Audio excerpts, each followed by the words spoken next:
네, 저희 변희성 교수님이 수업 시간에 설명해주신 그 인간의 욕구에 관해서 저희가 이번 시간 토론을 할 건데, 저희 먼저 토론 순서는 이제 욕구에 대한 개념부터 시작을 해서 이제 욕구가 가지는 장단점, 그리고 욕구는 어떻게 충족되는지, 그리고 욕구에 대해서 각자의 생각을 서로 정리하는 시간을 가져보도록 할게요.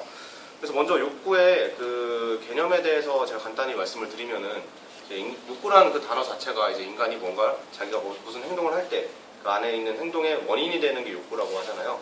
그 욕구에 대해서 사람들이 뭐 감각하고 느끼고 질문하고 이해하고 판단하는 그런 것들이 욕구인데, 이에 대해서 그 좀 다른 생각이 있거나 좀 더 보충 설명을 해주실 분이 있으면 말씀해 주시면 좋을 것 같아요. 욕구에 대해서 자기가 뭐 또 다른 의견을 가지고 있다. 자, 이렇게 되면 안 되는데. 끊으면 돼요. 갖다 붙이면 돼요. 제가 말할게요. 저 욕구 이거 STM 찍었었는데요.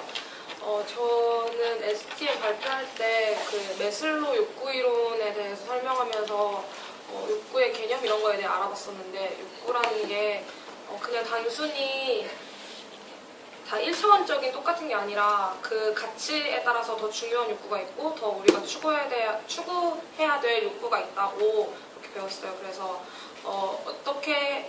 그래서 그 첫 번째 우리 기본적인 욕구, 그런 성욕이나 뭐 수면욕, 식욕 이런 거를 채워가면서 나중에는 자기 자아 실현의 욕구까지 실천하는 그런 거에 대해서 설명을 했었는데요. 이걸 하면서 느꼈던 게 우리가 단순히 원초적인 그런 욕구에만 치중할 게 아니라 더 나은 욕구, 그리고 그 욕구를 추구하면서 우리가 자기 자신의 자아에 대해 더 알아가야 된다는 그런 거를 느꼈습니다. 네, 지금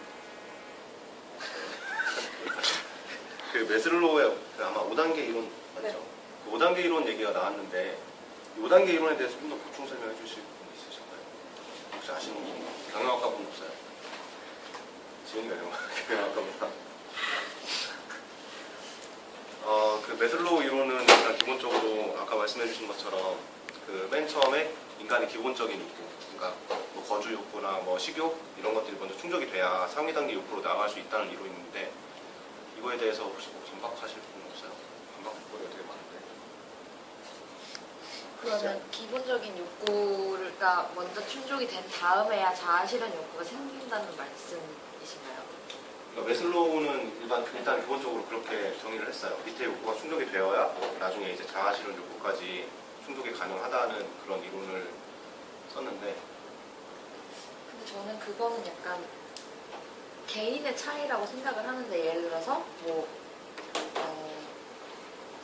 이게 좋은 예인지는 잘 모르겠지만 종교적으로 단식을 한다든지 그런 분위기잖아요. 자기의 깨달음을 얻기 위해서 단식을 하고 막 스스로에게 막 고행하시는 분들이 되게 많잖아요. 그런 거를 보면 그 이론이 누구에게나 적용되는 것만은 아닌 것 같다는 생각이 들었어요. 좋은 의견이 나왔다.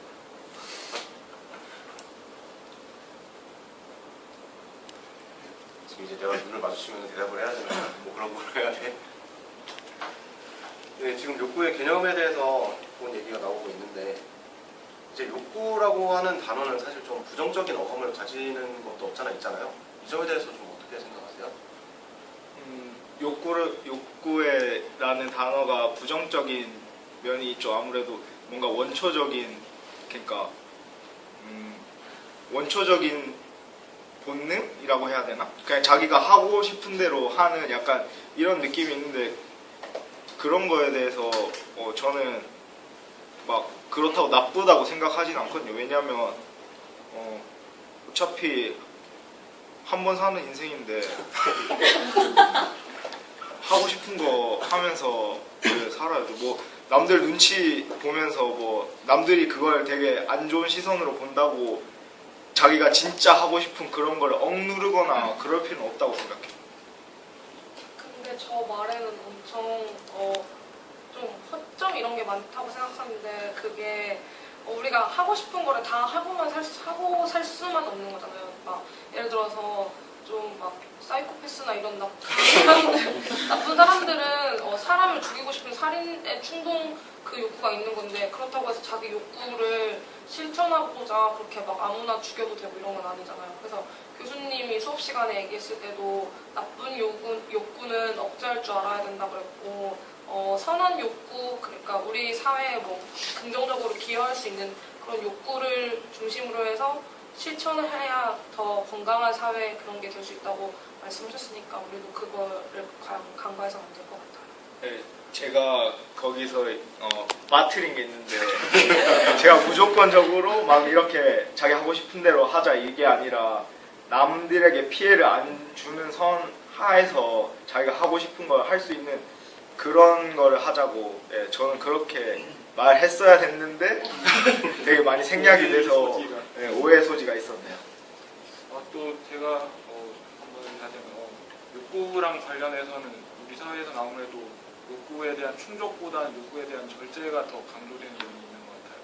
그래서 그거 자체가 일단 기본적으로 욕구에 대한 부정적인 인식이 깔려 있다는 건데 아까 수영 형이 말씀해 주셨듯이 그게 남들에게 피해가 가는 게 아니고 정상적인 그러니까 사회에서 정상적으로 인정될 수 있는 범위 안에 있는 거라면은 욕구의 충족이 얼마든지 긍정적으로 보일 수 있다고 생각하고 기본적으로 욕구라는 게 우리의 생존과 관련된 부분이 많다고 생각해요. 그래서 욕구에 대한 절제도 물론 중요하지만 욕구에 대한 충족 역시도 그만큼이나 존중받아야 된다고. 네, 그러면 여기서 잠깐 그 욕구의 정상적 범위에 대해서 얘기를 해보면 좋을 것 같아요. 욕구의 정상적 범위가 어떻게 정의돼야 될지 전형적으로.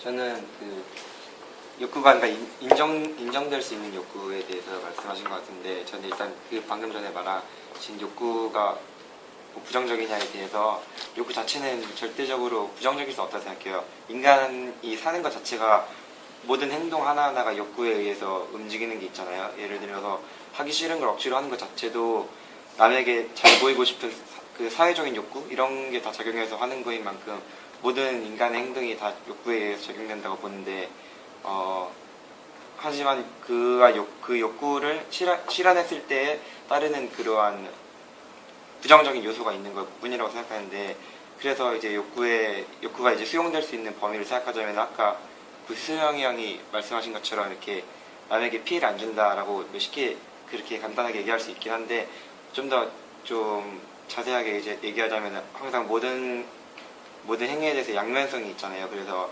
남들에게 피해를 안 줄 수만은 없다고 생각해요. 왜냐면은 꼭 피해를 주는 게 오히려 정상적인 범위에 대해서 그러니까 예를 들어서 내가 1등을 하고 싶은 욕구가 있어서 1등을 했는데 상대방도 1등을 하고 싶은 욕구가 있는데, 그건 제가 1등을 해버리면 상대방의 욕구가 저절되는 거잖아요. 근데 이것도 어떻게 보면 피해라고 볼 수 있겠지만 다른 식으로 생각해 보면은 도덕적으로 이렇게 허용이 되는 범위 안에 있는 거잖아요. 그래서 좀 더 자세히 그러니까 구체적으로 이야기하자면은 남에게 피해를 안 주는 선에서도 자신의 욕구가 실현됐을 때 그게 도덕적으로만 허용이 된다면은 그게 비윤리적이지 않는 범위에 대해서라면 욕구의 충족이 저는 이제 정상적이고 허용될 수 있는 범위라고 생각해요. 그러니까 피해라는 단어의 정의에 따라서 그러니까 누군가보다 경쟁하는 입장에서는 자신의 욕구가 충족되는 게 남한테 피해로도 다가갈 수 있지만 그 정도는 도덕적으로 허용이 가능하다는 그런 얘기이신 거죠. 좋은 말씀을 들었습니다. 좀 더 추가하자면 거기에 자기가 책임을 질 수 있는 것도 필요한 것 같아요.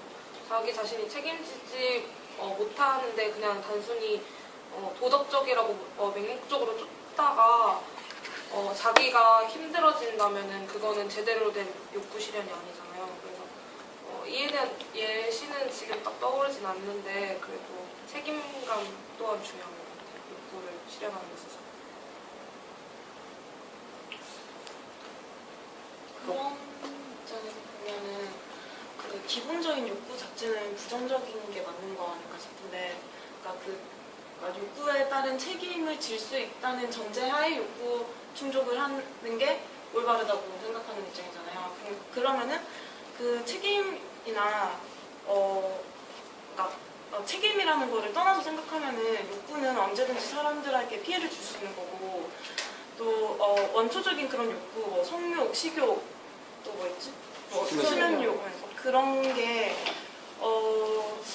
예를 들어서 뭐 수면욕이나 식욕은 자기 자신의 절제가 더 자기 자신 선에서 끝낼 수 있는 남에게 피해를 끼치지 않을 수 있는데 만약에 성욕 같은 경우에는 자신의 욕구를 충족하려고 남한테 피해를 끼칠 수 있는 가장 큰 예잖아요. 좀 그런 것에 있어서 책임을 요구하는 거고 그렇게 본다면은 그 욕구라는 그 기본적인 욕구라는 단어 자체는 부정적인 의미가 아닌가 싶습니다. 저 이렇게 얘기하다가 생각나는 건데 성욕에 그게 맞는 예시인 것 같아요. 그러니까 예를 들어서 막 다 큰 남녀 성인이 그런 나중에 그런 걸 이렇게 관계를 해서 자기가 책임질 관계를 했는데 그거는 도덕적으로 문제가 있는 건 아닌데 만약에 두 사람이 서로에 대해 책임지지 못하는 상황에서 그런 일이 발생하게 된다면은 그거는 제대로 된 바른 욕구 실현이 아니잖아요. 그래서 그게 예시가 되는 것 같아요. 제가 아까 생각하지 못했던. 네, 욕구의 정상적 범위에 대해서 일단은 도덕적 허용 범위하고 그리고 자기 자신이 그 욕구를 실현했을 때에 대한 책임을 짓는 것이 올바른 범위 같다는 의견이 나왔고요. 좀 주제를 가볍게 해가지고 일상적으로 되게 스트레스 받는 일이나 이럴 때 스트레스를 풀고자 하는 욕구 있잖아요. 그럴 때 본인들 주로 좋은 욕구 해소법이 있다면 어떤 게 있는지 말씀해 주시면 좋을 것 같아요. 준동 형이 얘기해 주시면. 잘 알아요. 스트레스 풀고 왔구나. 스트레스 받고 하는. 예전에는 그냥 뭐 이것저것 다 했었는데 근데 좀 성인이 좀 되고 나서 좀 시간이 지나고 나서 보니까 사람들이랑 관계하면서 그런 좀 뭔가 능동적으로 참여하는 게 가장 좋더라고요. 그래서 저는 스포츠에 참여하는 걸 참 좋아하는데 그냥 뭐 이렇게 몸으로 부대끼면서 다른 사람들이랑 그렇게 관계를 하고 관계한다는 게 좀 단어가 이상한데 근데 다른 사람들이랑 뭔가 활동을 하고 뭐 커뮤니케이션을 하면서 스트레스가 참 많이 풀리는 것 같고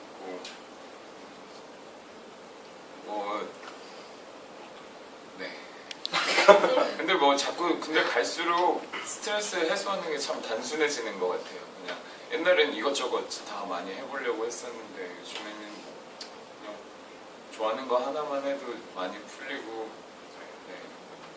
네, 저도 준동군과 비슷하게 되게 스포츠를 좋아해가지고 뭐 야구 보러 가는 거 되게 좋아하거든요. 그래서 뭐 야구장 가서 소리 지르고 이러면은 좀 풀리는 것도 있고 아니면 잠을 되게 많이 자요.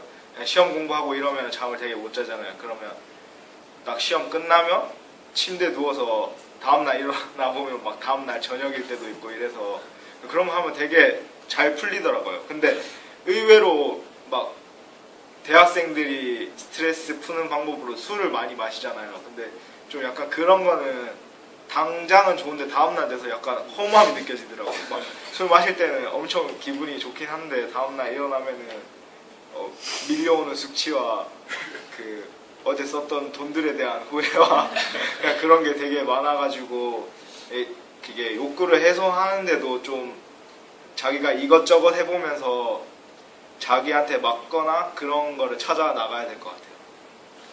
술 먹은 다음 날은 전날의 기억도 들락날락하면서 상당히 안 좋은 사례를 많이 남기는데 또 혹시 좋은 자신만의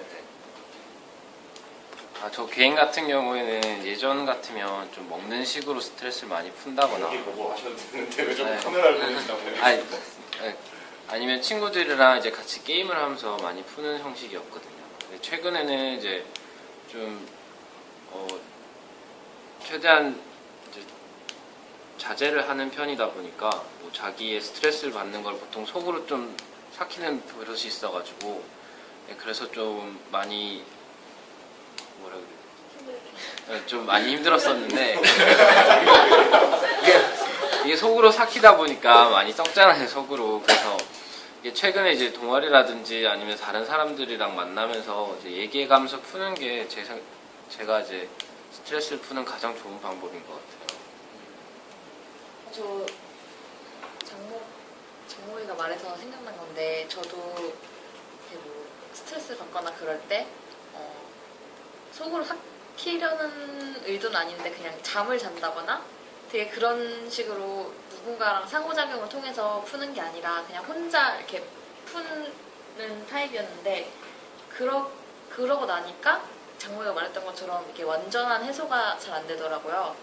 그래서 제가 보기에는 제 생각에는 어떤 스트레스 받았을 때 이걸 욕구로 해소를 시키고자 한다면 아까 토론할 때 나왔던 그 메슬로우 욕구 5단계로 보자면 그 타인과의 관계나 그런 네, 그런 사회적 관계를 통한 그런 욕구를 충족시킴으로써 스트레스를 해소하는 게 제일 좋을 것 같고, 아니면 자아실현, 뭐 아까 운동이라든지 그런 거 말씀하셨잖아요. 그런 욕구를 충족하는 행동을 함으로써 스트레스 해소하는 거 되게 좋은 방법인 것 같아요. 근데 저도 동의를 하는 게, 제가 옛날에는 좀 이렇게 사람들이랑 관계에서 뭔가 스트레스 받고 이러면 되게 그냥 일반적으로 잘 풀었다고 생각하는데, 제가 2년 전에 한번 뭔가 잘못 버릇이 든 게, 화가 나면 자는 버릇이 생겼거든요. 화가 나면 그냥 이불 덮고 자고, 그냥 뭐 다음날 되면은 저는 이제 다 풀려서 괜찮은데, 같이 이제 관계해서 뭐 안 좋았던 일이 있었던 그 사람은 풀린 게 아닌 그런 상태. 저는 괜찮은데. 그래서 그런 거에 대한 고민을 되게 많이 했었어요. 그래서 뭐 저 스스로가 워낙 생각이 많아서 또 한 번은 또 다른 식으로 시도를 해봤었는데, 뭐 이제 감정에 되게 솔직해 본 적도 있거든요. 그냥 제가 하고 싶은 말을 그냥 다 하고, 뭐 지금도 약간 그런 상태이긴 한데, 근데 이게 지금 와서 꼭 좋지만은 않다고 생각이 드는 게, 제가 마음대로 제가 드는 감정을 제 남들한테 이렇게 쏟아내면 그게 또 나쁜 상황을 만들어내더라고요. 그래서 지금 요즘 많이 드는 생각이, 어느 정도가 사실 옳고 어느 정도가 딱 그런지 그걸 판단하는 게 좀 정말 많이 헷갈리고, 네, 그래서 뭐 제가 뭐 결론을 잘 못 맺겠지만, 근데 제가 이렇게 적당한 선을 찾는 게 참 힘든 것 같다고 지금 요즘에 생각이 많이 들거든요. 네, 스트레스 해소 욕구에 대한 의견이 요즘 좀 많이 나오고 있는데, 마지막으로 제가 아까 지수 누나가 얘기한 걸 공감이 드는데, 제가 스트레스 해소하는 거 굉장히 다양하거든요. 근데 막 아무거나 노래방도 가고 게임도 하고 애들이랑 놀고 이렇게 하는데, 요즘에 새로 예전에도 그랬었는데, 한동안 학업 하느라 중고등학생 때 하느라 못했던 건데, 제가 원래 코믹스를 되게 좋아해요. 여러분 다 아시는 막 마블 이런 거 있잖아요. 아이언맨, 캡틴 아메리카 나오는 영화, 그런 거 원래 원작이 만화로 돼 있는데, 제가 그거를 보는 걸 되게 좋아한단 말이에요. 근데 그래서 그 만화책 같은 거 이렇게 보면서 막 되게 새로 깨닫는 게 있어요. 아, 뭐 스파이더맨 나중에 독침을 쏘는구나. 뭐 아니면은 스토리에 대한 깨달음. 그런 캐릭터에 대한 깨달음, 이러면서 너무 기분이 좋아요. 아, 내가 오늘 이거 알았구나. 근데 그거는 자기 혼자만의 그거였잖아요. 근데 아까 사회적 관계를 맺으면서 하는 게 더 좋다고 한 게, 제가 그렇게 혼자 알고 있을 때는 그냥 재밌었는데, 이제 학교에 와서 애들이랑 얘기하다 보니까, 제가 영화 소모임을 하는데, 영화 소모하다 보니까 어벤져스 이런 얘기가 나온 거예요. 그러다가 누가 마블 팬이라는 거예요. 그래서 나도 마블 팬이다 이러면서, 너 캡틴 아메리카에 대해 어떻게 생각하냐 이러면서 나중에 캡틴 아메리카랑 아이언맨이랑 의견 차이로 이렇게 전쟁을 하는데, 그거에 대해서 누가 옳은 거 같냐 막 이런 식으로 얘기하다 보니까 너무 재밌는 거예요. 사람들과 이렇게 자기 생각을 주고받고 하는 게. 그래서 진짜 이게 자기 혼자 즐기는 것보다 남과 항상 이렇게 함께하면서 즐기는 게 가장 바람직하고 즐거운 욕구 해소법인 것 같아요.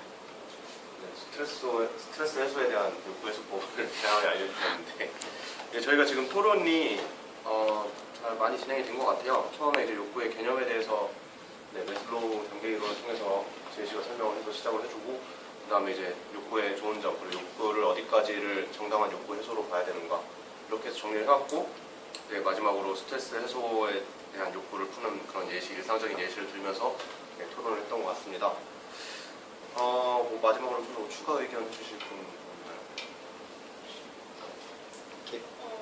그런 점에서 저는 이 신학적 인간학 수업이 너무 좋았는데 그게 왜 그랬냐면 보통 다른 수업은 되게 막 공부 같은 거 막 외워서 시험 많이 봐야 되고 되게 좀 우리의 일상이지만 되게 스트레스의 연속이었잖아요. 그런데 이 수업을 들으면서 그러니까 사회적 그런 아까 말씀했던 관계 이런 거에서 같이 조원들끼리 얘기 같은 것도 많이 하고 또 운동 좋아하시는 분들 그렇게 말씀하셨듯이 우리 다 같이 등산도 가서 또 등산 가서도 그런 장기자랑 이런 거 연습하면서 되게 좋은 관계 같은 걸 맺을 수 있었고 그런 점에서 이 수업이 정말 좋은 수업이었다고 생각합니다. 좋은 말씀 감사하고요. 네, 그리고 교수님께서 수업 시간에 마지막으로 해주신 말씀이 이제 한마디가 있어요. 욕구의 충족 자체보다 이제 욕구를 추구하는 과정에서 의미와 가치를 발견하는 것이 중요하다라고 말씀해 주셨는데 그 부분은 저희가 이제 일상 살아가면서 욕구 충족하는 데 있어서 그 과정에서 좀 더 다른 방향으로 갈 수 있게 다들 생각을 하면서 지냈으면 좋겠습니다. 네, 이번 주제는 여기까지 하겠습니다. 네, 저희 이번에 두 번째 토론 진행을 하도록 할게요. 그 두 번째 토론은 이제 인간의 경험에 대해서 토론을 할 건데 먼저 이제 경험이란 단어가 되게 길고 포괄적이고 길진 않죠, 그래 짧죠. 넓고 포괄적인 의미를 지니고 있잖아요. 경험이라고 하면 네, 다양한 의미를 가지고 있는데 지금 수업 시간에는 교수님께서 이제 좀 제한적으로 설명을 해주셨어요. 근데 이거에 대해서 간략하게 좀 정리를 해주시면 좋을 것 같아요. 경험 관련해서 혹시 STM 촬영하신 분? 제가 했는데 네. 제가 이렇게 짧게 정의를 하자면 교수님께서는 그 의미를 제안하셨는데요. 인간이 보는 것과 듣는 것, 그리고 보는 것과 듣는 것, 만지는 것, 그리고 먹는 것, 그리고触각, 그리고 이제 상상함, 느낌 이 정도로 교수님께서 정의를 하셨는데 이게 피동적인 것도 있고 능동적인 것도 있잖아요. 그러한 모든 것을 다 경험한다고 하셨어요. 그러니까 내가 물체를 보는 것도, 내가 이렇게 텔레비전을 보는 것도 경험이고, 내가 길을 가다가 예를 들어서 어떤 그냥 길을 걷다가 눈을 딱 떴는데 보여지는 것도, 이렇게 보여지는 피동적인 것도 다 경험이라고 하셨는데, 그러한 이제 모든 경험을 그러한 것을 이제 경험이라고 하시는데, 이제 좀 더 나아가서 얘기하자면 이제 교수님께서는 인간이 그러한 경험들을 통해서 항상 아름다움을 찾고, 그리고 이렇게 보고 싶지 않은 것, 그런 것을 피한다고, 그런 식으로 경험에 대해서 이렇게 정의를 내려주셨어요. 네, 지금 정의 내려주신 거에 따르면 이제 그러니까 사람들이 선호하는 경험이 있고 또 싫어하는 경험이 있을 수가 있는데, 네, 제일 최근에 좀 좋았던 경험 같은 게 있으면은 뭔가 말씀해 주시면 좋을 것 같아요. 제일 즐거웠던 경험 같은 게 최근에 있다면은. 저는 지금 학생의 일을 하고 있는데 얼마 전에 학교에서 섹티 경연대회 이걸 해서 하는데 한 달 동안 되게 후배들이랑 같이 저희는 항상 응원물을 했었어가지고 응원물을 하는데 그게 되게 처음에 배우는 사람이 하기에는 스텝 같은 것도 어렵고 팔 각도 이런 거 맞추는 것도 되게 힘든데 거기다가 또 자기가 하고 싶은 뭐 아르바이트나 아니면 친구 만나는 약속이라던가 그런 게 있는데도 다 같이 그런 시간 다 투자해가면서 서로 그 무대 하나를 만들기 위해 엄청 노력했거든요. 제가 막 무대 올라가서 서는 건 아니지만 한 달 동안 같이 연습하고 또 애들이랑 중간중간에 밥도 같이 막 먹고 그러면서 그 전에는 좀 후배들이랑 되게 안 친하고 서로 서먹한 사이였는데 같이 무언가를 한다는 그 경험 자체로 되게 연대의식 이런 것도 생기고 네, 아까 욕구에서 한 거랑 이어진 것처럼 되게 좋은 관계를 맺을 수 있었던 것 같아요. 그래서 네, 그때 애들이 딱 그 무대를 잘 끝내고서는 내려와서 막 이제 언니 아니면은 친구들이 막 그냥 해서 이거 하길 너무 잘했다고 이렇게 말해주는데 그때 막 엄청 많이 울었었거든요. 감동받아가지고. 네, 이번 5월에서는 저한테는 그게 가장 잊지 못할 경험인 것 같아요. 아까 그 병호가 경험에 대해서 교수님이 말씀해주신 거 간략하게 정리하고 그거에 대해서 지은이가 그 좋았던 경험에 대해서 말해줬는데 저도 경험에 대해서 STM을 찍었었거든요. 그래서 이 두 명이 말을 한 거를 들으면서 생각났는데 그러니까 지은이의 경우에는 경험을 되게 긍정적으로 수용한다는 생각이 들어요. 교수님께서 설명하신 것 중에 인간이 건강하기 위해서는 경험을 끊임없이 반복해야 된다고 하시면서 그러니까 그것이 뭐 좋은 경험이든 나쁜 경험이든 그거를 긍정적으로 수용하는 게 저는 중요하다고 생각을 하거든요.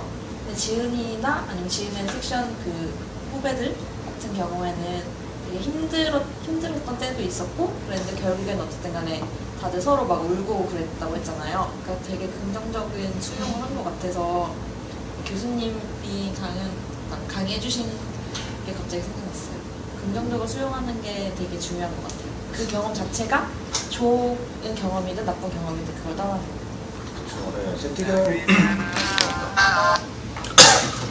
세티 경연대회 하면서 뭐 다 항상 즐거울 수도 없고 때로 힘들 때도 있고 막 진짜 더워 죽겠고 막 그럴 때도 있는데 그런 경험들을 되게 좋게 수용했다는 그런 말씀을 잘 정리해 주신 것 같아요. 또 한 번만 더 좋은 경험. 저는요, 제가 대학 생활하면서 한 게 거의 연극 활동밖에 없거든요. 근데 하면서 배운 거는 이제 저는 조명팀에 많이 있어가지고 조명 다는 거나 뭐 디자인하는 거나 그런 거를 이제 선배들한테 엄청 도움을 많이 받으면서 진짜 되게 힘들게 했었어요. 근데 이제는 제가 선배 입장이 돼가지고 조명 감독을 맡은 후배를 도와주고 있었어요. 저번 주에 되게 많이 도와줬거든요. 그런 거를 도와주고 끝나고 집에 가면서 제가 선배들한테 도움 받았을 때는 진짜 정말 별로 안 친한 선배들도 물어보면 다 대답을 해주고 항상 와서 봐주고 되게 그런 선배들이 되게 고맙게 느껴졌었는데 그런 고마움을 이제 후배한테 다시 돌려줄 수 있는 경험을 할 수 있어서 이제는 되게 좋았어요. 네, 연극관에서 선배예요. 밑에 두 학번 있으니까 걔네가 연극하니까 지은이랑 혜진이가 후배들과 이런 얘기를 하니까 되게 화석이 되어가는 그런 부분이 네, 그런 토론 시간인데 네, 그럼 반대로 이제 조금 안 좋았던 경험이나 나쁜 경험 얘기를 좀 해보면 좋을 것 같아요. 제가 말씀드리고 싶은데 근데 아까 뭐 경험을 긍정적으로 수용하는 게 좋다고 말씀을 하셨는데 뭐 제 직접적인 경험은 아니어도 뭐 세월호나 아니면 지금 요새 많이 사건들이 일어나고 있잖아요.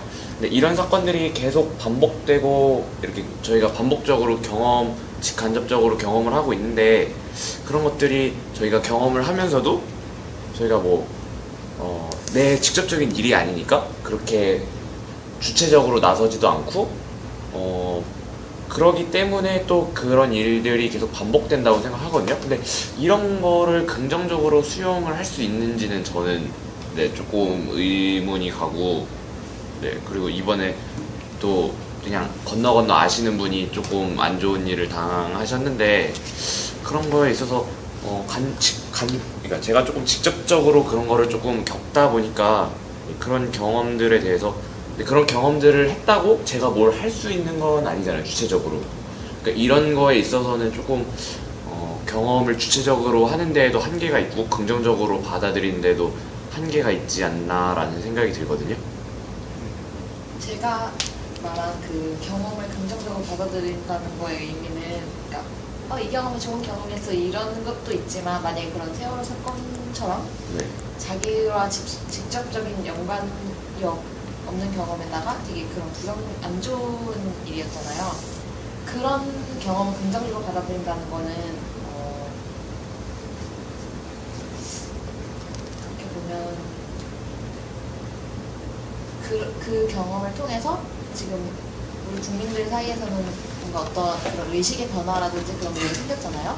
저는 그거 자체도 되게 긍정적인 수용이라고 생각을 해요.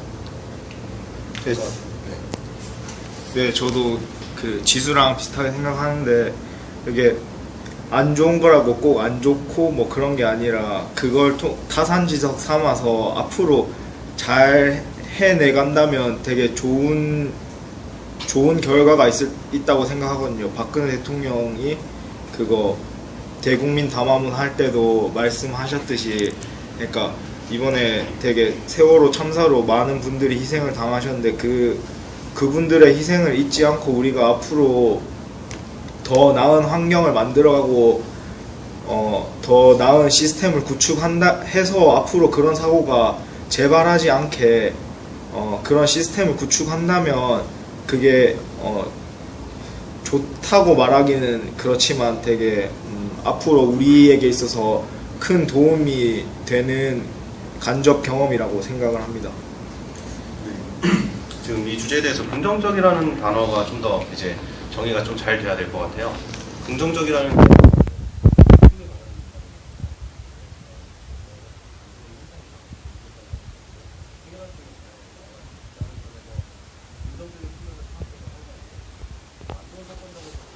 이렇게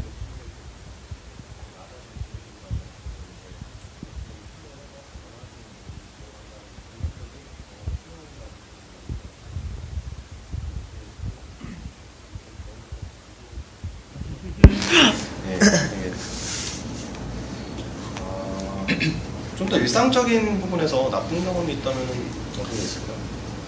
제가 이것 또한 예전에 좀 혼란스러울 때 생각한 게 있는데 그때 이제 한참 그냥 한 번 사는 거 이것저것 다 해보자. 좋은 거든 안 좋은 거든 뭐 한 번 사서 뭐 있겠나 싶어서 다 해보자고 다 했던 적이 있거든요.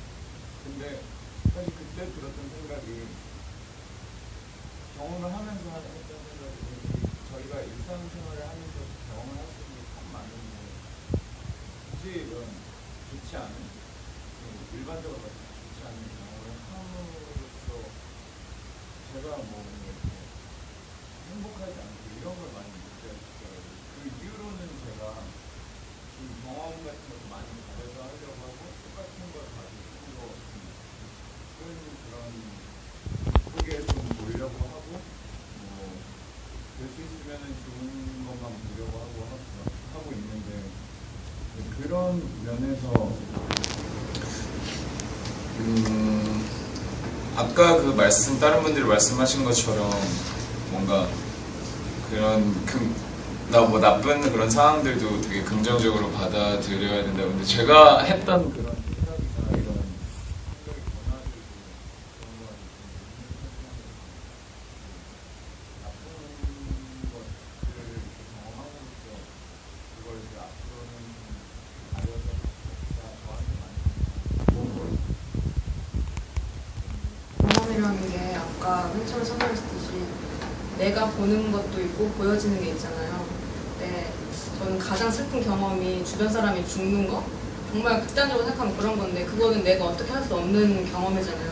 너 어차피 겪을 수밖에 없고 그러니까 내가 아무리 이쁜 것을 보고 싶고 아름다운 것만 추구한다 하더라도 어떤 내가 상황에 놓여진 존재이기 때문에 그 상황을 내가 다 제어할 수가 없으니까 정말 갑자기 엄청 괴로운 경험이 갑자기 올 수 있는 거잖아요. 그래서 저는 사실 이런 거가 항상 행복하게 살다 그런 게 오면은 좀 버티기가 힘들 것 같아요. 저는 좀 나쁜 경험도 저는 사실 그 나쁜 경험을 좋은 경험으로 괜히 막 억지로 승화시켜서 하는 걸 별로 안 좋아하고 그냥 안 좋은 감정은 그냥 갖고서 느껴봐요. 그거를 그냥 그러니까 그런 게 가끔은 재밌기도 한데 그러니까 여러 가지 느끼는 감정이잖아요. 웃기도 하고 슬픈 감정을 느끼는데 그 슬픈 걸 느낄 때 가끔 좀 변태 같긴 한데 그런 거 내가 이런 걸 느끼고 있구나 이런 거는 약간 재미를 느끼거든요. 그러니까 뭔가 세상 미래를 모르는 거니까 나중에 큰일이 올 때 그걸 대비하기 위해서라도 그리고 좀 여러 가지 경험을 해놓는 게 좋을 것 같아요. 무조건 좋은 경험. 저도 이거 아까 똑같은 말인데 저도 뭐 이렇게 좋게 본다고 해서 누가 돌아가셨는데 막 되게 뭐 좋고 뭐 이런 게 아니라 그냥 사실 그냥 이제 저도 이제 할머니 지금 살아계신데 이제 할아버지 돌아가셨고 이제 외할머니 돌아가셨고 하시는데 이제 어른들이 사실 돌아가시면 슬픈 게 제일 먼저죠. 근데 사실 이제 그 금방 또 다시 드는 생각이 그냥 좋은 곳에 사실 가시면 좋겠다는 생각이 이제 가장 먼저 들고요. 약간 뭐 그런 식으로 뭐 막 행복하고 뭐 이런 느낌은 아니지만 좀 이렇게 긍정적으로 좀 더 아니 뭐 어떻게 사나 뭐 이런 식으로 저도 뭐 가끔 생각하는 부모님 돌아가시면 어떨까 근데 생각은 하지만 약간 나중에 좀 더 긍정적으로 잘 대처를 할 수 있게 좀 바뀐 것 같다고 말씀드렸죠. 네. 혜진이가 지적해준 부분이 되게 중요한 부분 같아요. 그 경험을 어떤 경험이든 받아들이고 있는 그 자기 자신의 어떤 상황인지를 알려고 하는 노력이 저게 되게 중요한 것 같거든요. 자기가 어떤 생각을 하고 있고 지금 느끼는 감정이 뭔지 이게 모든 경험을 하는 데 있어서 자신이 그 경험에 대해서 어떤 생각을 하는지를 알면은 다른 후에 있을 더 안 좋은 일이라거나 혹은 더 좋은 일이라거나 이런 것에 좀 더 적극적으로 대처를 할 수 있는 그런 기반이 되는 것 같아요. 네, 사실 이게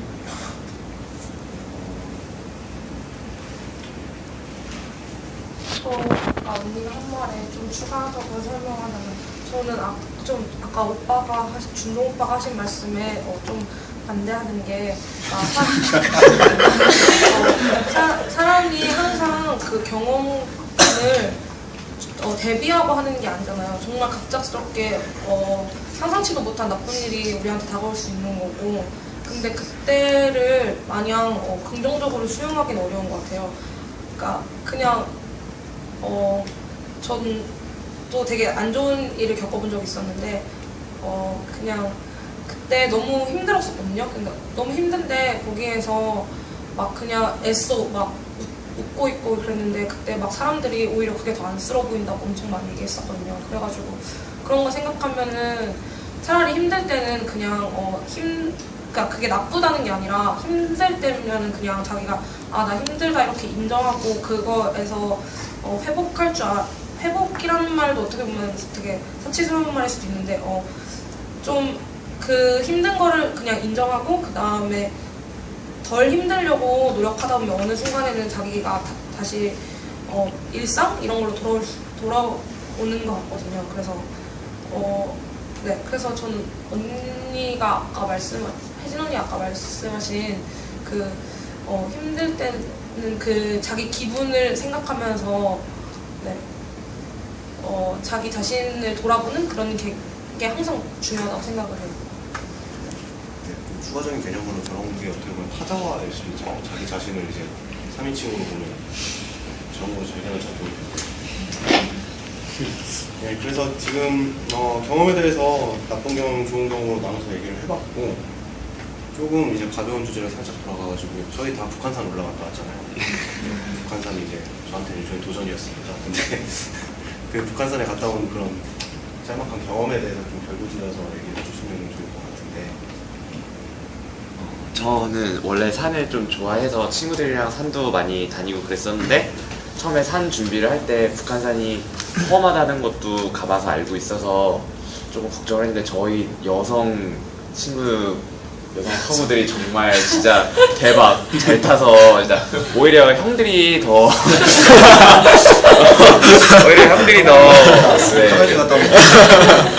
더 짐이 됐고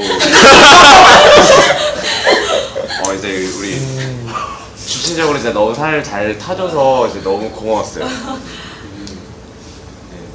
한 명의 짐으로서 죄송합니다. 여기 다른 분.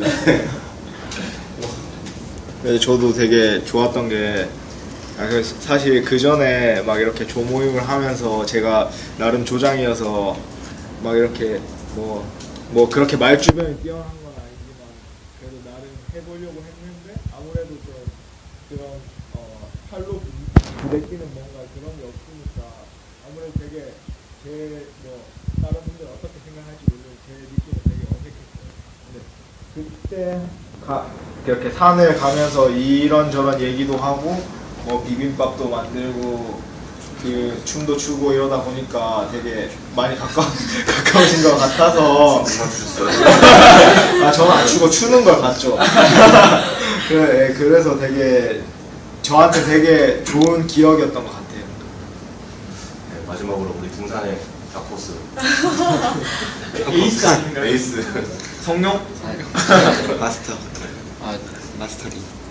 저도 이제 어렸을 때 산을 타다가 이제 중학교, 고등학교 올라오면서 이제 점점 시간이 없다 보니까 산을 거의 못 갔었어요. 그래가지고 한 번쯤은 가야 되겠다라고 생각을 하고 있었는데 마침 이제 수업에서 같이 가자라고 하시길래 이제 그렇게 해서 가게 됐는데, 확실히 혼자거나 한 2명 정도 산을 타는 것보다도 이렇게 여러 명이서 다 같이 산을 같이 타고 다 같이 올라가서 뭔가를 만들어 먹고 같이 경험할 수 있었던 게 저는 굉장히 즐거웠고, 다른 분들은 어떻게 생각할지 모르겠지만 전 개인적으로 한 번 더 갔으면 좋겠거든요. 같이 갈래?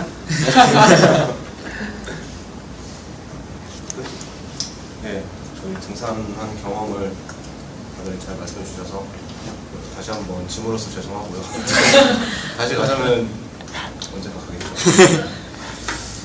그래서 등산 같은 경우도 저희가 이제 사실 이제 경험이 개인적인 경험일 수도 있지만은 이제 저희가 한 조로서 한 같은 단체로서 같이 갔던 경험으로서 되게 좋았던 것 같아요. 저도 등산을 해본 지가 되게 오래됐었고, 그래서 그런 쪽으로 이제 경험을 하면서 중간중간에 힘든 경험, 나쁜 경험일 수도 있지만 이제 최종적으로 다 수용하기는 되게 좋았던 경험이라고 말씀해 주시고, 이번 세 번째 토론은 사실 판단과 가치 판단에 대해서 얘기를 해볼게요. 앞서서 저희가 이제 경험에 대해서도 얘기를 하고 욕구에 대해서도 얘기를 했는데, 이제 사람이 가지고 있는 세 가지 판단의 과정이 있어요. 먼저 어떤 사실에 대한 경험을 하고 그 경험을 통해서 이해를 하고서, 그리고 그 이해를 바탕으로 판단을 한다고 합니다. 그래서 이제 그 판단에서는 이제 가치 판단과 사실 판단이 있는데 그 가치 판단과 사실 판단에 대해서 간략하게 사례를 들어서 설명을 해주시면 좋을 것 같아요. 뭔가 해주시면 좋을 것 같아요. 네, 그 사실 판단과 가치 판단에 대해서 그냥 간단하게 예를 들자면, 사실 판단이라는 거는 객관적인 정보를 가지고 판단하는 거라고 생각하거든요. 예를 들어서 뭐 공부를 잘한다라고 하면 시험 성적으로 이렇게 판단할 수 있잖아요. 시험을 치면 뭐 1등부터 몇 등까지 이렇게 서열을 나열할 수 있는데, 그 데이터를 바탕으로 위에 있는 사람은 뭐 공부를 잘하고 등수가 조금 낮은 사람들은 공부를 못한다, 이렇게 판단할 수 있는 그런 게 가치 판단이라고 사실 판단이라고 생각을 하고요. 가치 판단 같은 경우는 그런 객관적인 데이터보다는 주관적인 판단이라고 생각하는데요. 예를 들어서 남자 같은 경우는 뭐 잘생겼다, 여자 예쁘다, 이런 거는 사람마다 생각하는 게 다를 수 있잖아요. 예를 들어서 A라는 사람은 그 1이라는 사람이 제일 예쁘다고 생각하는데, B라는 사람은 3이라는 사람이 제일 예쁘다고 생각할 수 있고, 그런 거잖아요. 주관적인 판단이 들어가는 그런 판단이라고 생각합니다. 네, 사실 판단과 가치 판단에 대해서 혹시 다른 나누는 방법을 가지고 계신가요? 제가 얘기를 해보자면, 세월호 사건이 터졌잖아요. 근데 일단 그 세월호가 그 침몰했다는 것 자체는 사실 판단인 것 같아요. 왜냐면 그게 정말 팩트니까. 근데 이제 그 판단에 대해서 누가 잘못했냐에 대해서 이제 정부가 잘못했다고 하는 가치 판단이 있을 수 있고, 아니면은 이제 그 세월호 그 현장의 잘못이라고 하는 판단이 있을 수도 있고, 아니면은 뭐 자연이 잘못했다 뭐 이렇게 말할 수도 있잖아요. 그런 게 이제 가치 판단의 경우가 아닌가라고. 그러면은 두 판단들, 그러니까 사실에 대한 사실 판단과 가치 판단이 두 개가 이렇게 독립적이라고 생각을 하시나요? 완전히 독립적이다, 아니면 따로따로 이루어지는 것이다? 제 생각에는 어떤 개인이 사실을 받아들일 때도 그거 자체에 가치가 판단이 돼 있다고 생각을 해요. 만약에 뭐 정치적으로 생각했을 때 보수적인 그런 입장에 있는 사람들은 보수 정당의 그런 유리한 사실들만을 선택적으로 받아들이는 경향이 있고, 또 반대로 뭐 진보적인 입장에 있는 사람들은 또 그쪽에 유리한 정보만을 받아들이는 그런 사실들이 있어서, 사실들이 사실 우리 주위에 널려 있는 거잖아요. 근데 그 중에서 저희가 선택적으로 저희가 받아들이는 건 있기 때문에 제 생각에는 사실과 가치 판단은 다른 게 아니라고 생각을 합니다. 그러니까 사실을 받아들임에 있어서도 가치가 사실을 취사 선택함에 있어서 네, 그 행위 자체가 가치가 들어가기 때문에 네, 제 생각에는 가치 판단이 개입되는 것 같습니다. 팩트를 받아들일 때 가치에 따라서 이제 선택적으로 개인이 수용을 한다 이런 의견이었는데 또 다른 의견이 있죠. 율로기가 한 말에 약간 덧붙여서 그냥 간단하게 설명을 해보자면 사실 판단이랑 가치 판단은 불가분의 관계에 있는 것 같아요. 만약에 뭐 우리가 어떤 사실을 접했을 때 뇌 속에서 너무나 무의식적으로 이거 좋다 나쁘다라고 동시에 받아들이잖아요. 예를 들어서 뭐 아까 세월호 사건을 예를 들었는데 그 세월호 사건에 대한 팩트를 뉴스로 접했을 때 뭐 우리는 자연스럽게 욕이 입에서 튀어나온다거나 약간 그런 경험을 하신 분들이 되게 많을 텐데 그런 거를 봤을 때도 이거는 뭐가 우선이고 뭐가 먼저고 뭐가 나중이다 이렇게 볼 게 아니라 그냥 정말 하나로 묶여져 있는 거라고 생각해요 저는. 어떤 판단이 이루어짐에 있어서 두 가지가 모두 동시에 동시에 이루어질 수밖에 없는 것 같아요 제 생각에는. 근데 되게 일반적으로 사람들이 평소에 생각하기는 먼저 사실을 봤으니까 사실 판단해야지 그 다음에 이제 자신의 가치 판단을 한다고 생각을 하잖아요. 왜들 이렇게 한다고 혹시 의견이 있나요? 왜 사람들이 자기가 사실 판단을 먼저 한다고 생각을 할까요? 제가 생각하기에는 일단 그 정말 인간의 뇌를 한 막 1억 분의 1 초 단위로 나눠서 보자면 사실 판단이 더 먼저 이루어질 것 같아요. 왜냐하면 사실을 접해야만 가치가 투영될 수 있는 거니까. 하지만 이거를 일반적으로 생각했을 때 우리가 그 사실을 지각하고 난 다음에 바로 이제 그거에 대한 판단이 이루어지는 거잖아요. 하지만 일단 그 사실이 먼저 그러한 사건이나 사실이 내 뇌에 지각이 돼야만 판단이 이루어지는 거기 때문에 그 가치 판단이 이루어지는 거기 때문에 사실 판단이 좀 더 먼저 이루어진다고 생각을 하는 것 같아요. 일반적으로. 사람들이 사실은 그렇지 않은데 그러니까 사실을 판단하는 거와 사실을 인지하는 것의 차이를 못 느낀다는 말씀이죠. 사실을 인지하고 나서 이렇게 이러한 것이 일어났구나 이게 전제돼야지 사실 가치 판단이라는 게 이렇게 그럴 수 있는 거잖아요. 왜냐면 아무것도 모르는데 갑자기 세월호가 터진지도 모르는데 세월호 왜 통장 개쉽게 이렇게 통장 토론가 불편한 원사람이 자제해 나쁜 사람 이렇게 할 수 없는 거잖아요. 그 세월호가 터진 걸 모르면 이런 그래서 제 생각에는 이제 그런 객관적인 사실 판단이 일단 일반적으로 생각하면 복합적으로 이루어지는 게 맞지만 먼저 이렇게 사실에 대한 인식과 판단이 이루어진 다음에 이제 가치 판단이 이게 연속적으로 이루어지는 게 아닌가 일반적으로 그렇게 생각되는 것 같습니다. 그렇죠. 일반적으로 사람들은 보통 이제 자기가 사실 판단을 먼저 했다고 생각을 하지만 사실 그 사실 판단조차도 개인의 가치관이 드러나 있는 개인의 가치관에 따라서 사실이 다르게 받아들여질 수 있다는 점을 지금 많이들 말씀을 잘 해주셨고요.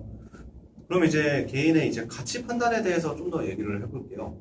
개인의 가치 판단에서 이제 가치가 여러 가지 있잖아요. 개인이 추구하는 가치가 있고, 뭐 사회적으로 보편적으로 이루어지는 가치가 있고, 이런 것에 대해서 이제 크게 두 가지의 해석이 있어요. 하나는 그 개인의 만족, 행복의 원리를 추구하는 그런 가치가 있고, 하나는 이제 가치 그 자체로 가치가 있는, 이게 좀 말이 어려운데, 가치가 있는, 가치가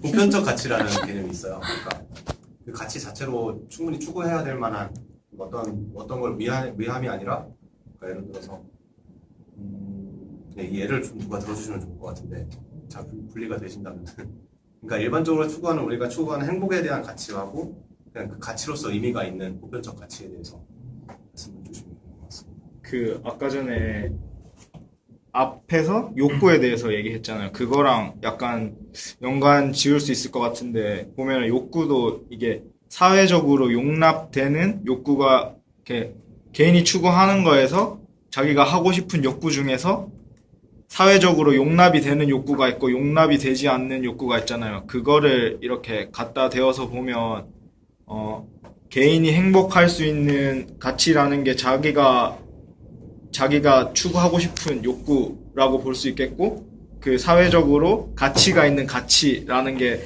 사회적으로 모든 사람들이 암묵적인 동의하에 되게 좋다고 생각하는 그런 가치잖아요. 그거를 또 생각해보면 사회적으로 이렇게 용납이 되는 욕구? 그냥 모든 사람들이 추구하는 욕구면서 사회적으로 모두가 동의하고 추구해도 괜찮다라고 생각하는 욕구라고 생각을 합니다.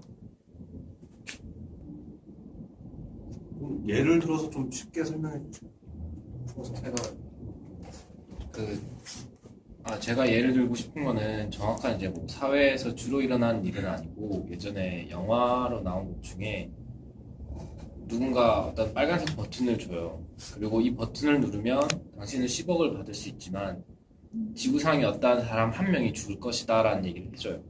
근데 이것을 누를 것인가 말 것인가는 개인의 판단인데 통상적으로 자신에 대해서 이제 개인적인 가치 판단으로 10억은 큰데 내가 모르는 누군가 하나 죽는다고 해서 세상이 변하지 않지 않을까라고 생각을 한다면 누를 수도 있을 것이고, 아니면 내가 모르는 사람이지만 그래도 그 사람의 생명의 가치가 10억보다 크다라고 하면 누르지 않을 것인데, 그런 것에 대해서는 이제 보편적인 가치라든지 이게 돈에 해당할 수 있는 거고, 이제 개인의 가치가 아닌 이제 사람의 생명을 중시하는 것도 이제 제가 봤을 때는 가치관 개인마다 이제 판단이 다르니까 그런 것도 하나의 예가 되지 않을까 생각합니다. 예, 되게 굉장히 좋은 예시를 들어주셨어요. 그러니까 일반적으로 사람 목숨은 돈에 준할 수 없다는 게 사람들의 보편적 가치고, 근데 또 그 상황, 그 영화에서 빨간 버튼을 누르는 상황은 자신에게 주어지는 돈이라는 행복의 가치가 주어지는 건데, 그게 기본적으로 말하는 개인의 행복의 가치라고 볼 수가 있을 것 같아요. 그 영화에서는 어떤 선택을 했나요? 결말을 그럼 이 상황을 좀 확대해서 보면은 민영이는 어떻게 해야 될 것 같아요? 네? 그 상황이 주어지면 어떻게 될 것 같아요? 저는 모르지 않습니다. 왜요? 저는 그냥 그냥 개인적으로 왜 이걸 얘기하고 있지? 개인적으로 되게 그러니까 그 사회의 규범을 저는 잘 지키고 보편적 가치를 따르는 사람으로서. 아니, 지극히 개인적인 걸 물어본 거예요. 그러니까 개인이 어떤 생각을 가지고 있느냐가, 이제 우리는 다들 보편적 가치가 당연히 먼저 추구해야 된다고 생각은 하지만 실제 그 상황에 가면은 누군가 주저하지 않을까? 나 주저할 것 같은데, 솔직히 말해서. 근데 저는 그 10억만큼의 욕심이 없기 때문에. 차라리 이렇게 10억이라고 하지 말고 개인이 굉장히 그 상황에서 원하고 있는 개인적 가치가 있을 수 있잖아요. 예를 들면은 우리 뭐 그러니까 그렇게 할 수도 있지만, 그러니까 자신이 뭐 내가 어떤 상황에 빠져 있는데 뭐 드래곤볼 얻으면은 타개할 수 있다. 내가 드래곤볼 얻으면 다른 사람이 죽는다. 이럴 수 있잖아요. 그러니까 내가 이걸 미치도록 가져야 되는데 이걸 가지면 이 사람 보편적인 가치를 훼손하는 거고, 보편적인 가치를 훼손하면 나의 개인적 가치를 정말 막대하게 훼손시킬 수 있다. 이럴 때 같으면 아마도 사람들이 고민할 수 있지 않을까, 주저할 것 같아요. 자신의 그 행복을 추구하는 그 총량이나 상황에 따라서 그 보편적 가치가 침해될 수도 있다. 개인의 있다. 되게 어려운 문제 같은데, 또 혹시 자기는 다른 생각을 가지고 있다. 한 번만 더.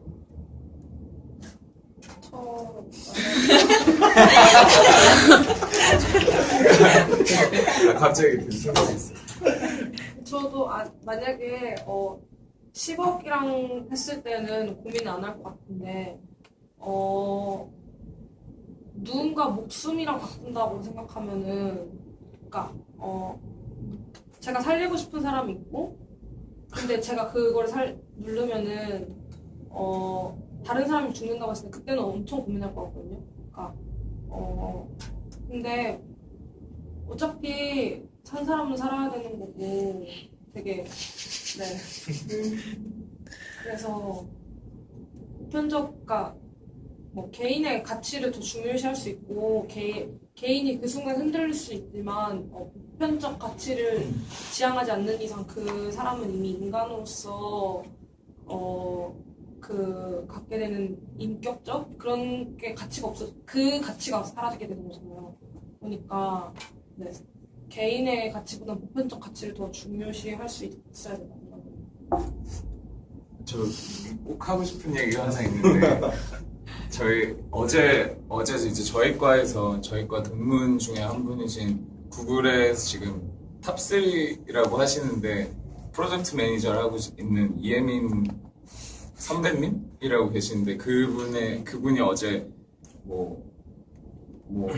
발표회는 아니고 저희 후배들을 위해서 좀 이야기를 해주신 그런 자리가 있었는데 이제 거기를 갔었는데 그분이 다른 한 분을 이렇게 초청을 하셨더라고요. 근데 그분이 어떤 분이시냐면 저희 학교 그분도 이제 저희 과 선배님이시고 저희 과 1기 졸업생 1기신데 근데 그 이력을 이렇게 보니까 가장 맨 위에 변호사라고 써 있더라고요. 근데 저희 과를 왜 졸업하고서 왜 변호사를 하셨나 이렇게 얘기를 들어보니까 그분이 정말 사회적으로 성공한 케이스예요.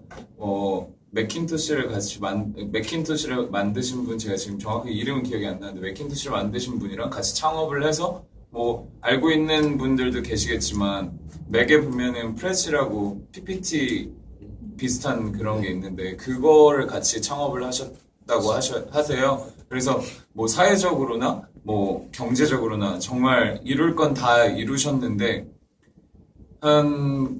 그 이예민 선배님께서 그 선배님을 만나셨을 때가 한 몇 년 전이라 5년도 안 됐는데 그때 이제 법대에서 공부를 하고 계셨대요. 그러니까 변호사가 사실 되신 건 지금 얼마 오래되지 않은 그런 사실인데 근데 왜 되셨냐고 설명하셨냐면 그 미국에 지금 가신 지 한 25년 30년 정도 되셨는데 거기서 일하시면서 외국인 노동자로 일하시면서 느꼈던 되게 어려움이나 그런 것 때문에 이제 자기가 지금 이제 이룰 수 있는 거는 다 이루고 내가 남들을 어떻게 도와줄 수 있을까 많이 고민을 하셨다고 해요. 그래서 그런 고민을 하면서 우리나라에서 이제 외국인 노동자로 일하고 계시는 분들은 사실 미국에서 일하는 것보다 더 홀대를 당하고 하는데 이제 그런 사람들을 이제 도와주고자 인권 변호사를 하셨다고. 그래서 그걸 하기 위해서 이제 늦은 나이에 공부를 시작하시고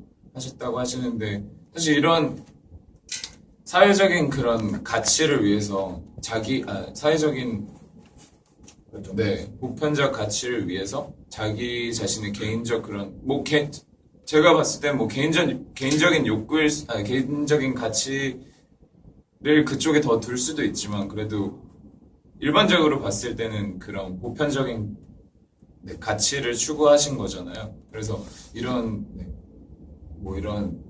저 같은 경우에는 워낙 그냥 수시민이라서 저의 욕구를 저의 가치를 가장 우선시하는데 이런 크게 대신 성공하신 분들은 꼭 그렇지만 않다는 한번 얘기해드리고 싶었어요. 되게 감명이 깊었나 봐요. 네, 너무 멋있으셔가지고 계속 쫓아다니고. 되게 보통 사회에서 보면은 우리가 이제 크게 성공하신 분들이 되려 자신의 개인적인 가치관을 추구했다기보다는 사회의 일반적인 보편적 가치를 되게 추구해서 그런 방면에서 오히려 성공을 하신 분들이 되게 많은 것 같습니다.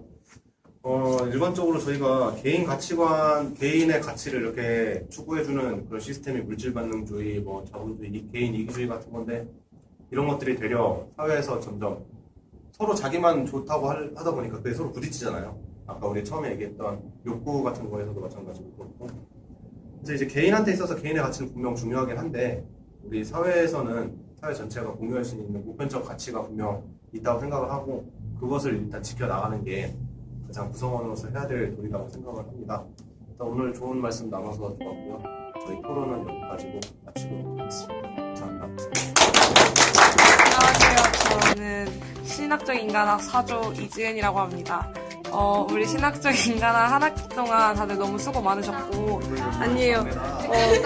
진짜 너무 재밌었어요. 앞으로도 수업으로만 아니어도 계속 만나고 연락하고 잘 지냈으면 좋겠어요. 짱 좋아요. 교수님 술 사면 교수님 양주 사주세요. 이게 지금 찍고 있는 거죠? 안녕하세요. 저는 신학적 인간학 4조 소병호입니다. 이렇게 좋은 형 누나들 만나고 동생들 동생 만나서 재밌었고요. 준성이 형 춤 너무 재밌게 봤고 감사합니다 교수님. 남지현 만나게. 맞아요, 남지현 너무 예뻐요. 아니 너 진짜 해놓았다 이거. 네, 안녕하세요, 교수님.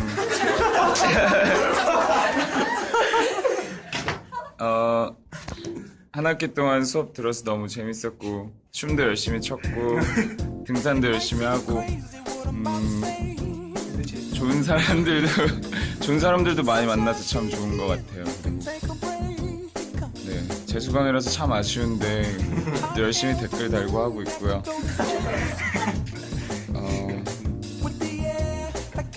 네, 만나서 반가웠습니다. 아, 되게 민망하고요. 장난 아니네. 네, 안녕하세요. 사조 경제학과 윤기민입니다. 무슨 얘기를 해야 될지 모르겠는데, 저도 여기 수업하면서 조원들 만나서 되게 즐거웠고, 교수님 수업 들으면서 그동안 되게 빡빡하게 살았었는데 좀 여유를 찾을 수 있어서 되게 좋았었습니다. 저희 조원들 다 이번 수업 끝나고도 계속해서 만날 수 있었으면 좋겠어요. 이상입니다. 계속해야 되는 거죠? 네. 안녕하세요. 저는 신학적 인간학 4조 커뮤니케이션학과 최윤록입니다. 여기서 수업 친구가 추천해줘서 들었는데 저도 꼭 다음에 친구들 추천해서 더 많은 친구들이 교수님 수업 들었으면 좋겠고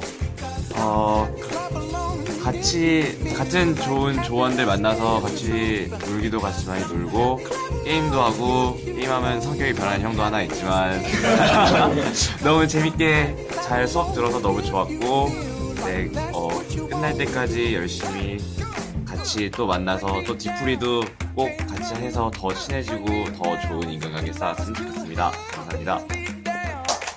네, 안녕하세요. 저는 신학적 인간학 4조 동문과 김민영입니다.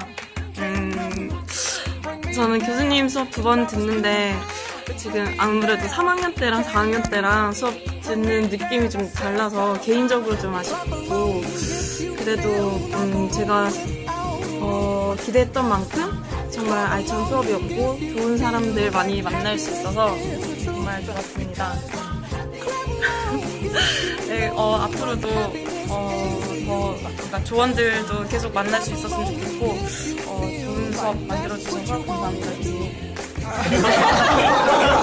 자기 얼굴 못 보겠네. 안녕하세요. 저는 4조 프랑스 문화학과 유혜진입니다. 좋은 조원을 만나서 행복했고요. 행복했어요. 그리고 그 교수님이 산에 올라가서 마사지 해주셨던 거 정말 감사합니다. 예, 정말 좋은 추억 됐고요. 다음에도 또 기회 되면 교수님 수업 듣고 싶습니다. 또 이 조원들 만나고 싶습니다. 감사합니다. 안녕하세요. 저 경제학과 10학번 이재진입니다. 아니다. 콘서트해요 오늘. 많이 와주시고요. 저 우선 이 수업에서 가장 크게 얻었다고 생각하는 거는 사람이라고 생각하는데요. 다른 수업들도 조모임 하는 수업도 되게 많았지만 이 수업은 진짜 조원들이랑 지금도 이렇게 돌아가면서 동영상 찍고 있는데 서로 지금 막 놀리고 막 옆에서 장난치고 이러는 게 되게 좋은 것 같아요. 이런 좋은 기회를 만들어준 수업 교수님께 일단 감사드리고 뭐지? 네, 아무튼 너무 장난 같은데. 네, 아무튼 감사합니다. 안녕하세요. 네, 신학적 인간 4조 경영학과 08학번 전시영입니다. 네, 조장이고요. 네, 한 학기 동안 못난 조장 만났는데 다 조원들이 잘 따라줘서 고맙고 갑자기 말문이 막히네. 어쨌든 되게 즐거운 눈물이 나기도 하는데 네, 한 학기 동안 되게 즐거운 시간이었고 교수님 내년 2학기에 다시 듣겠습니다. 성적 잘 주세요. 그리고 4조 좋은데 모두 수고했고 앞으로도 좋은 뭐 한 번씩 만나서 재밌는 얘기도 하고 했으면 좋겠습니다. 네. 이상으로 끝이 아니네요. 4조 이장무입니다. 이번 학기에 이제 빡빡했던 공대들 수업이랑 다르게 좀 재밌는 수업 들을 수 있어서 굉장히 좋았던 것 같고요. 여자도 있잖아. 저 여자가 반이길래 좀 놀래가지고 교수님 수업도 들어서 되게 좋았고요. 그다음에 북한산 등장한 것도 굉장히 좋았고 좋은 조언들 만나서 굉장히 좋았던 것 같습니다. 수업 들으면서 되게 좋은 기억. 에이플 주실 수 있으면 주시고 다음 학기에 또 뵙도록 하겠습니다. 감사합니다. 언젠가 다시 우리 볼 수 있다면 그때는 나 내게 말할게